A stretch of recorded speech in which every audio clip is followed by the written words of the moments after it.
Alhamdulillah Rabbil Alameen wal aqibatu lil muttaqeen wassalatu wassalamu ala khatamin nabiyyin. Respected viewers and listeners, Assalamu alaikum wa rahmatullahi wa barakatuh. We are trying to understand the 6 major themes of Quran.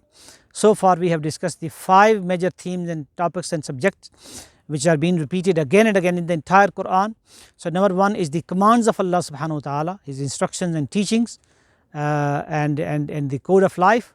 Number 2 is the debate and logical reasoning. Number 3 is the history and the rise and the fall of nations. Number 4 is the seerah and the life of Prophet sallallahu alaihi wasallam. And number 5th is the great signs of Allah subhanahu wa ta'ala. So today we will study the 6th one, and that is the death and after death. So what does this entails? So it consists of how the death will approach.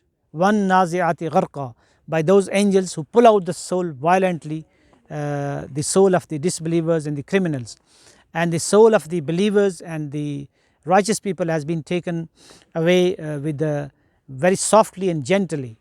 And then Allah subhanahu wa ta'ala talks about the actual day of judgment, how the day of judgment will take place, what will happen to the entire universe.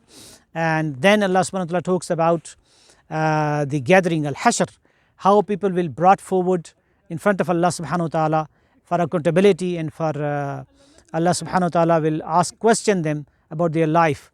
And then there will be mizan, the deeds will be weighed, the book of record will be given to the righteous people in the right hand, and the bad people to the left hand.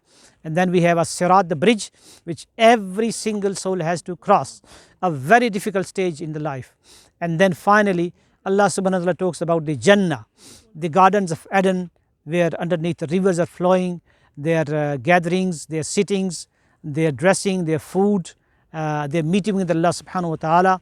And then the punishment for the criminals, all those who are disobedient, how they will be pushed and thrown into the hellfire, and they'll be punished for their crimes.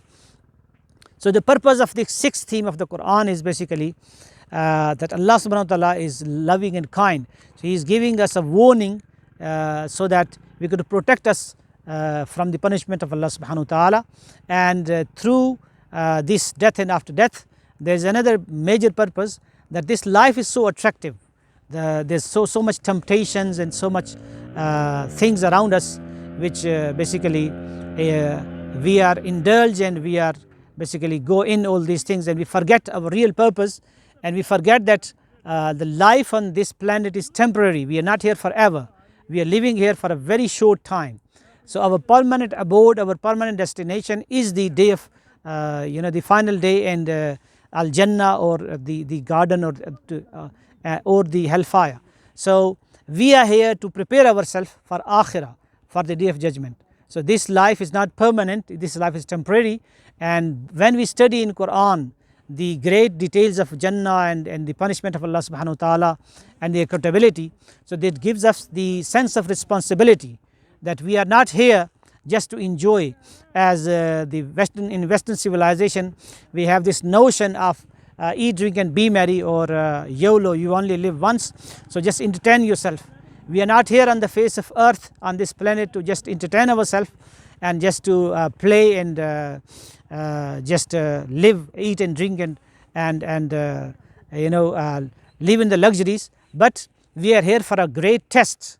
So this life is not a play or amusement, this life is a great test. We have a great responsibility towards our Creator, towards other fellow human beings, and we should that responsibility comes by understanding the 6th theme of the Quran, which is the death and after death, because we understand that one day we have a very important meeting. The most important meeting in our life is the meeting when our soul will leave our body, and we will be presented in front of Allah subhanahu wa ta'ala. And finally on the day of judgment, when we stand in front of Allah subhanahu wa ta'ala, and He will question us about each and every blessing He has given us. So may Allah help us to read and understand Quran, and may Allah help us to develop this taqwa and sense of accountability, so that the humanity could live prosperously, or and also there's a lot of injustices in the world. So this injustices and this cruelty can only end when we will understand the Quran and implement its teachings. Jazakumullah khairan. Assalamu alaikum wa rahmatullahi wa barakatuh.